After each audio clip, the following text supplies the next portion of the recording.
This channel does not promote any violent, harmful, or illegal activities. All content provided by this channel is meant for an educational purpose only. Top quality और consistent performance के लिए सिर्फ silver pump नाम याद रखना। শুক্রবার DA মামলায় শীর্ষ আদালতে অস্বস্তিতে পড়েছে বাংলা। দীর্ঘদিন ধরেই বকেয়া মহার্ঘ ভাতা, যার জেরে ক্ষুব্ধ সরকারি কর্মচারী ও পেনশনভোগীরা। দিনের পর দিন পথে চলছে আন্দোলন, তাও ডিএ নিয়ে কোনো সুরাহা দিতে পারছে না রাজ্য সরকার।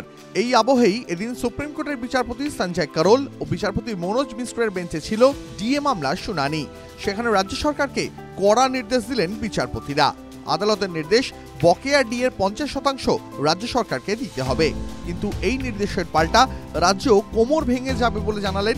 তখন বিচারপতিরা বলেন, অন্তত 25% বকেয়া ডিএ কর্মচারীদের দিতেই হবে। উল্লেখ্য, বর্তমানে কেন্দ্রীয় সরকারি কর্মচারীরা মোট 55% মহার্ঘ ভাতা পান।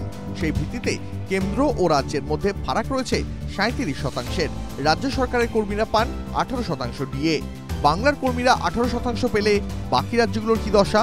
তথ্য বলছে, গোয়া, গুজরাট, ঝাড়খণ্ড, মধ্যপ্রদেশ, ওড়িশা, রাজস্থান, উত্তরপ্রদেশ, অরুণাচল প্রদেশ ও আসাম সহ কেন্দ্রীয় শাসিত অঞ্চলগুলিতে রাজ্য ও কেন্দ্রীয় সরকারি কর্মচারীরা মহার্ঘ ভাতা পান মোট 55% করে।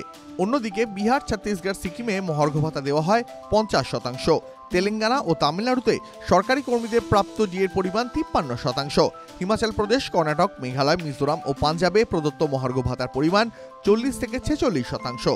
অন্ধ্র এবং মণিপুরে যথাক্রমে 30 এবং 39%, ত্রিপুরায় 33%, তেলেঙ্গানায় 26%।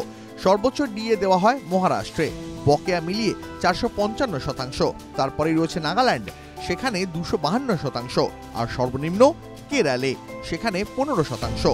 তারপর বাংলা 18%।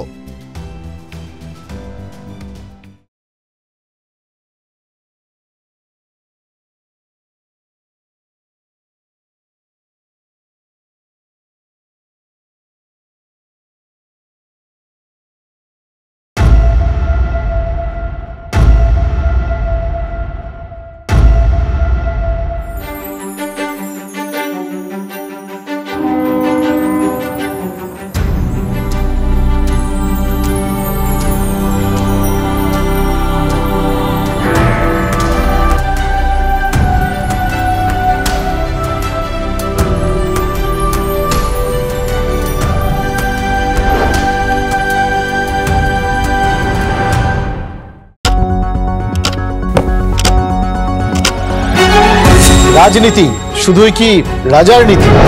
রাজা উজিরের চোখে নয়, আপনার আমার চোখে সমাজের ছবি। কঠিন কথা সহজভাবে না বললেই নয়। প্রতিদিন রাত 9টায় টিভি9 বাংলায়। টিভি9 বাংলা না দেখলেই নয়।